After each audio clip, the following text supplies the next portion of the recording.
अगर इस वीडियो पे क्लिक किया है तो ये तो गारंटी है कि कहीं ना कहीं थोड़ा सा तो डिस्ट्रैक्शन लाइफ में फील हो रहा है। हाँ, हो सकता है वो डिस्ट्रैक्शन प्यार वाला ना हो, लेकिन कहीं तो ट्रैक से भटक रहे हो, कहीं तो लग रहा है कि कोई चीज़ तो है जो मुझे बार बार अपनी तरफ खींच रही है। मैं भागने की कोशिश कर रहा हूँ पर वो चीज़ मुझे खींच रही है। इसीलिए इस वीडियो पे क्लिक करा गया है कि पता तो चले क्या बात कर रही है मैम, क्या पता मेरी प्रॉब्लम का सॉल्यूशन मिल जाए, है ना। और इसीलिए मैं आई हूँ क्योंकि आज मैं बात करने वाली हूँ इस चिट चैट सेशन में किस बारे में, बचपन का प्यार, वो जो पपी लव जो लगता है लाइफ में सबसे जरूरी है।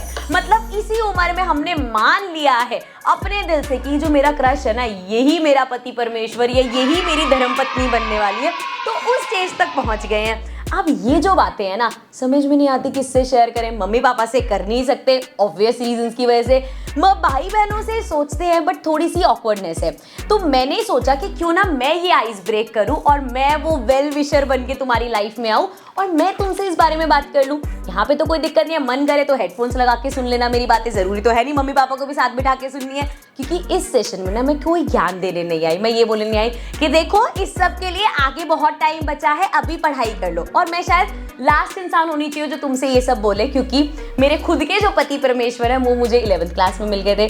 आई नो बहुत इंटरेस्ट आ रहा होगा कि मैम बाकी सब छोड़ो, अपनी लव स्टोरी सुनाओ, उस पे बाद में आएंगे, मैंने क्या किया, कैसे लाइफ आगे बढ़ी, सब बातें करेंगे। लेकिन अभी बात करते हैं आप लोगों की, ये जो डिस्ट्रैक्शंस आप लोगों को तंग कर रही हैं उसके बारे में। तो हाँ, ये क्लियर है कि मैं ये बोलने नहीं आई कि इन सब में कुछ नहीं रखा, लेकिन इसके साथ साथ एक बात मैं बोलने आई हूं और वो बात ये है बच्चे कि देखो, अगर तुम लाइफ में सक्सेसफुल हो ना तो दुनिया का हर इंसान तुम्हारे साथ रहना चाहेगा, तुम्हारे साथ टाइम स्पेंड करना चाहेगा। लेकिन अगर तुम सक्सेसफुल नहीं हो पाते, अगर तुम अनसक्सेसफुल हो ना, तो ये बड़ा ही बिटर ट्रूथ है कि तुम्हारे खुद के माँ बाप एक टाइम बाद, एक लिमिट बाद तुम्हें ताने मारने लग जाएंगे। उनका मोटिव सिर्फ ये है कि यार वो हर माँ बाप ना अपने बच्चे को सक्सेसफुल देखना चाहते हैं, कामयाब देखना चाहते हैं, खुश देखना चाहते हैं। और उनको ये चीज़ पता है, लाइफ के एक्सपीरियंस है ना, जो तुम्हारे माँ बाप घर पे बैठे हैं ना, वो इतने सालों का एक्सपीरियंस लेके ना उन्हें एक चीज़ समझ में आ गई है कि लाइफ में बहुत इंपॉर्टेंट है पैसे कमाना,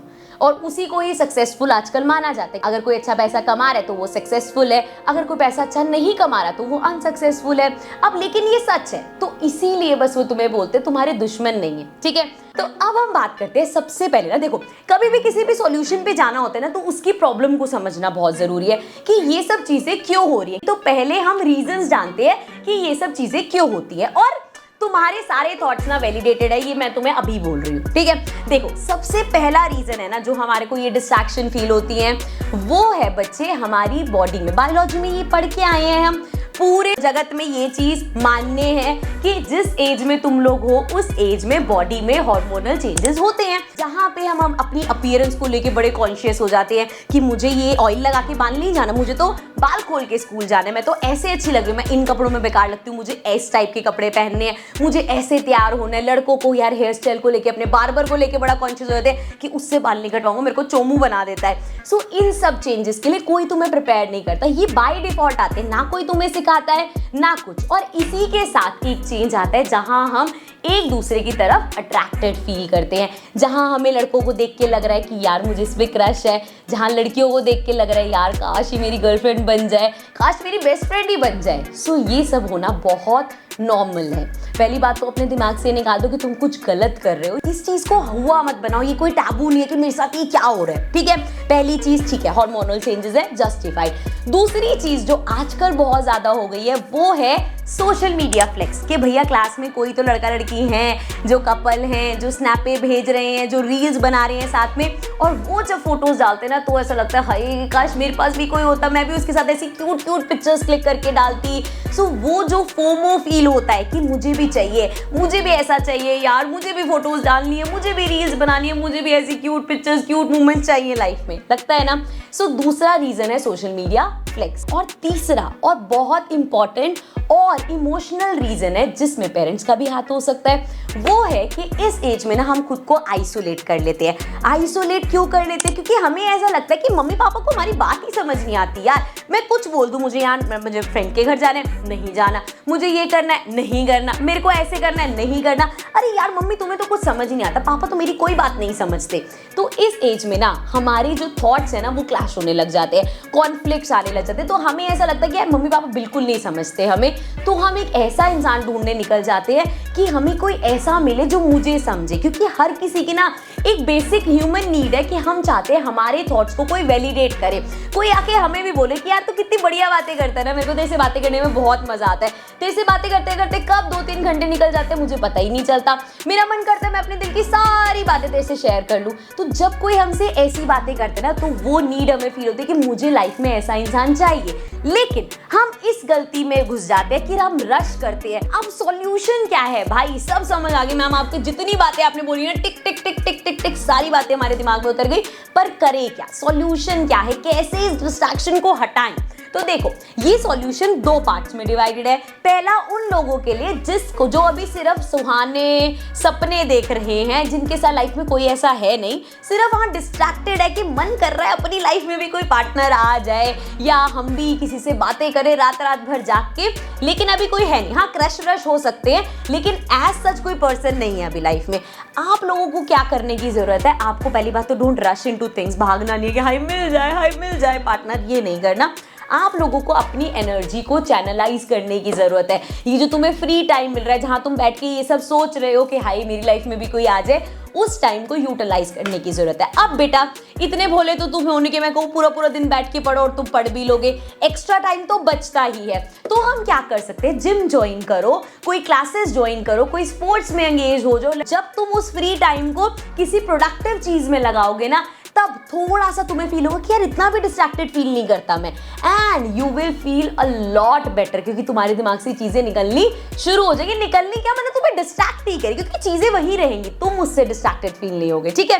अब दूसरे, वो जो ऑलरेडी पार्टनर मिल चुका है, जिनको लग रहा है हमारा तो सब सेट है भाई, और जिन्होंने सोच लिया अगर मैम ने बोला ना कि अपने पार्टनर को छोड़ दो, अभी वीडियो बंद करके निकल जाऊंगा मैं, मेरे को ब्रेकअप करने के लिए अगर किसी ने बोल दिया, तो आप लोगों को क्या करना है? आप लोगों को सिर्फ इस चीज का ध्यान रखना है कि अभी जो हमारी एज है हमें उतना ही इस रिलेशनशिप में सीरियस होना है। क्योंकि बेटा एक बात बोलूं, ये प्यार व्यार में पढ़ के भी शायद तुम 10th में अच्छे नंबर ले आओगे, लेकिन अगर कहीं दिल तोड़वा के बैठ गए ना, अगर ये ब्रेकअप के चक्कर में पड़ गए ना, तो बच्चे 10th में मार्क्स नहीं आएंगे। इस बात को लिख लो। ठीक है। तो हमें ये ध्यान रखना है, कोई तुम्हें कोर्ट में नहीं घसीट रहा, जितने स्क्रीनशॉट्स इकट्ठे कर रहे हो कुछ काम नहीं आने वाला। कोई नहीं आके बोल रहा कि आओ हम सॉल्व करवाएंगे या ये क्या हो गया वो क्या हो गया, सब यही रह जाएगा। एंड ऐसे करके कुछ टाइम में मूव ऑन कर लोगे, लेकिन 10th का रिजल्ट मूव ऑन नहीं करेगा, वो उतना का उतना रहेगा। ठीक है। तो हमें ये ध्यान रखना। देखो अगर मैं अपनी बात बताऊं ना, 11th क्लास में मुझे मेरा पार्टनर मिल गया था, लेकिन जब हम मिले थे और काफी सालों तक हमें यही नहीं पता था कि हम शादी करने वाले हैं एक दिन। हम लोग सिर्फ फ्रेंड्स बन के रह रहे थे और एक दूसरे की लाइफ को बेटर बना रहे थे, एक दूसरे की लाइफ को हैप्पी बना रहे थे, ना कि एक दूसरे की लाइफ में हर्डल्स क्रिएट कर रहे थे। और वही चीज मैं आप लोगों से चाहती हूँ, डोंट रश इनटू रिलेशनशिप्स कि कोई मिल गया, कोई अच्छा लगे, भाई मुझे बस रिलेशनशिप में आना है। नहीं, जरूरत नहीं है। अगर आपके दिमाग में ये थॉट आता है कि मैं प्रपोज नहीं करूंगा, कोई और प्रपोज कर देगा, वो उसकी गर्लफ्रेंड बन जाएगी, वो उसका बॉयफ्रेंड बन जाएगा, फिर मेरा क्या होगा? देखो जो होना है ना होगा, तो वही तुम रिलेशनशिप में भाग भी जाओगे, कल को ब्रेकअप हो जाएगा, क्या गारंटी है? So don't be that level of distracted कि तुम्हें उसके अलावा कुछ दिख ही नहीं रहा, लड़ाइयां कर रहे हो। एक दूसरे की हेल्प करो, अच्छे से ग्रो करने में इस चीज में खुश हो कि यार उसके अच्छे नंबर आ जाए, यार उसके अच्छे नंबर आ जाए, मुझे उस चीज में, तो मुझे हडल नहीं क्रिएट करना। अपने फ्री टाइम में बातें करो जितनी करनी है, लेकिन एक दूसरे के पढ़ाई के टाइम को डिस्टर्ब मत करो, एक दूसरे को मोटिवेट करो अच्छा करने के लिए। ठीक है, ये चीज क्लियर है। अब लास्ट चीज जो थोड़ी सी तुम्हें लगेगा मैम ये नहीं हो पाएगा, वो ये है कि तुम्हें अपनी फैमिली के साथ टाइम स्पेंड करना पड़ेगा। अब कुछ लोग हैं जिनकी बहुत बढ़िया बनती होगी, जिनकी मम्मी या जिनके पापा उनके बेस्ट फ्रेंड्स होंगे और वो शायद सब कुछ शेयर भी करते होंगे, तो वेरी गुड। लेकिन जो खुद को आइसोलेट करके रख रहे हैं, जो उनसे बात करने की कोशिश नहीं करते, जिनको लगता है हम कभी किसी टॉपिक में एक जैसी बात सोच ही नहीं सकते, तो तुम अपने टॉपिक्स चेंज कर दो। जरूरी थोड़ी है हर बार उनसे वही बातें करना कि रात को 4 बजे घूमने क्यों नहीं जा सकते, नाइट आउट क्यों नहीं कर सकते। जहां पता है तुम दोनों सेम बात नहीं करोगे, वो हुआ कि बुराइयां कर लो ना, हो सकता है दोनों बुराइयां करोगे सेम चैप्टर पे आ जाओगे। सो तुम्हें क्या करना है, थोड़ा सा उनके साथ टाइम स्पेंड करना है। नो मुश्किल काम है, लेकिन अगर एक बार जब तुम्हें वो कंफर्ट, वो प्यार, वो इमोशंस घर से मिलने लगेगी ना, तो बाहर के डिस्ट्रैक्शंस तुम्हें डिस्टर्ब नहीं करेंगे। ठीक है, तो इसी के साथ आई होप कि मेरी बातें तुम्हारे दिमाग में घुस गई हो। और अब तो पता नहीं होता होगा रे, हमारे टाइम में ऐसे दिल बना के ना ऐसे तीर निकालते थे, और जैसे वो दिल से तीर निकलता था वैसे ही मेरी बातें भी तुम्हारे दिमाग में तीर की तरह घुस गई हो। तुम्हें समझ में आ गया हो किस स्टेज पे हो, क्या कर रहे हो, क्या करना है, ये क्लियर हो गया हो। ठीक है, मैं अब जा रही हूँ, और अगर दोबारा मेरे दिमाग में कभी कुछ ऐसा आया तो फिर से ये चिट चैट करने आ जाऊंगी। तब तक ये गुस्से वाली दीदी से बातें कर लो।